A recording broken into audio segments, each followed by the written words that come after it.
Hello and welcome to my channel. Today I'm going to show you how to make goat meat egusi soup in a totally different way, and the outcome was amazing. Please don't go anywhere and let's get cooking. In a pot, you're going to add your protein of choice, and for this recipe I'm using only goat meat because of its rich and intense flavor and aroma. Then you're going to add some chopped onions, seasoning cubes and salt to taste. You're going to cover for about 5 minutes on medium heat to allow the meat release its own juices. After about 5 minutes, you can see that the meat has released its own juices. Using your spatula, you're going to stir this to combine. Then you're going to add enough water to cook your meat until it is soft and tender.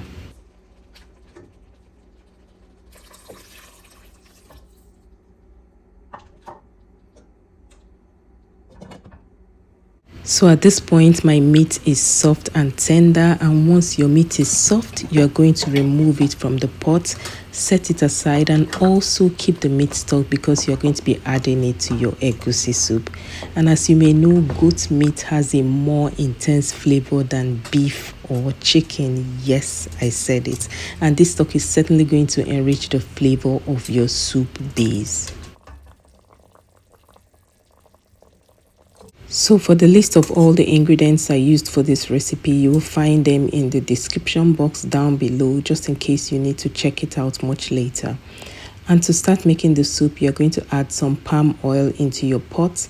Let it heat up a little, then add some chopped onions. And you're going to fry this on medium heat for a few minutes. Now, if you're still watching, I want to say thank you so much. And don't forget to give the video a thumbs up and also subscribe to my channel if you haven't done so already. Just hit the subscribe button so you don't miss any of my subsequent videos. And now back to our soup. Once the onions has become soft and translucent, you're going to add some tomato and pepper mix. And this is just a mix of tomatoes, peppers and onions. And you're going to let that fry until the oil begins to settle on top.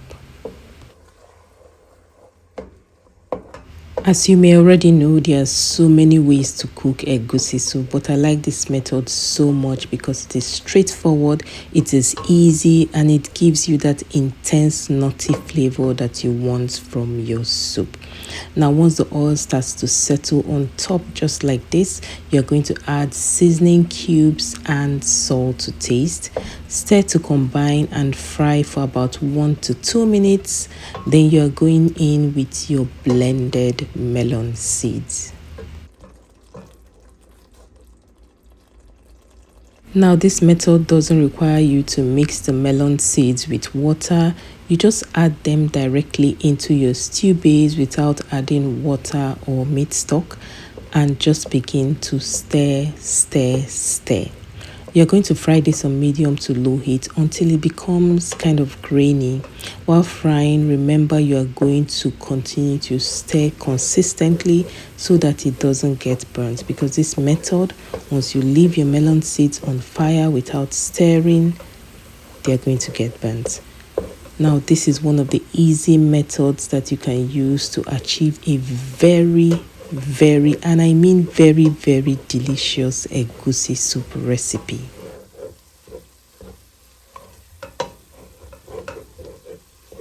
So once the egusi has soaked up all the oil and tomatoes in your pot and it becomes grainy just like this, you know it's time to add your meat stock and water.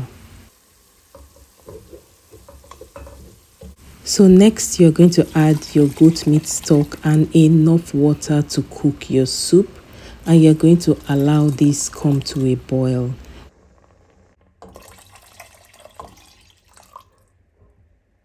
Now, once it comes to a boil, you're going to add some crayfish powder. You can't cook any Nigerian soup without crayfish powder.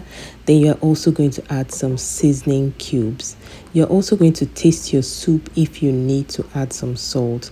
My goat meat stock was well seasoned, so I didn't need to add any salt to my soup.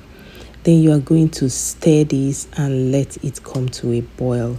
And once it comes to a boil, you are going to add your already cooked goat meat or any protein that you'll be using for this soup. Stir to combine and allow this simmer for about 1 to 2 minutes. So at this point, you know your soup is almost ready. We just have one last ingredient to add. And remember, like I told you earlier, not to worry. I'll have a list of all the ingredients I used for this recipe in the description box, so you can check that out much later if you need to. And our final ingredient for this recipe is our vegetable. I'm using spinach for this recipe, but you can use ugu, also known as pumpkin leaves, or you can use some bitter leaves. Anyone works.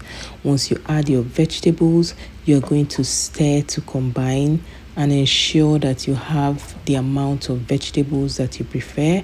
I went ahead to add some more vegetables. The amount of vegetables you add is totally up to you, but remember that once you add your vegetables, your soup is ready. You don't have to cook it for too long.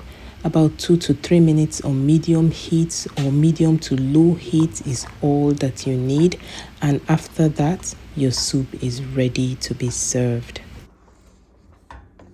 And that's all I have for you in today's recipe. And as always, thank you so much for watching. I hope you enjoyed watching today's recipe. And don't forget to hit the like button and let me know what you think in the comment section. And also subscribe to my channel if you haven't done so already. And I'll talk to you in my next video. Bye.